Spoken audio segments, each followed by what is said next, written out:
Lasal. Nice fake by Stockton. Arana in the paint against Phillips. Excellent defense from Lasal. Team defense. Now Stockton. And a strip by Phillips. Phillips on the foot race all the way. Oh! What an athletic play for Michael Phillips. Check the rim, Ray. It might be broken. The rim is still shaking dito sa loob ng Yusef Jim ng the Royal Mandaya Hotel, and there's that athletic jam for Michael Phillips. And the crowd has fired up dito sa loob ng University of Southeastern Philippines Gymnasium. Right.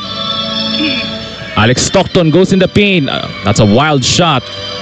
And Lasal, another fast break opportunity. Kiambao, no look to Phillips! Nangangapis sa ere pala si Michael Phillips. Para this fourth quarter with 10 minutes to play. Katulad yung nangyari kagabi against Phoenix, ano? Correct. Oh, that was swatted away by Michael Phillips. Kiambao. Back to Phillips! baby! Woo! What a play between the two front court players. Oh, here's that replay update sa inyo ng Royal Mandaya Hotel. Here's that fast break. Kiambao. No look pass to Phillips for that poster jam. Another highlight reel for Michael Phillips. Yeah, that was a thunderous jam, no? That's a two. Yeah, that's basically 2 points still. Oh.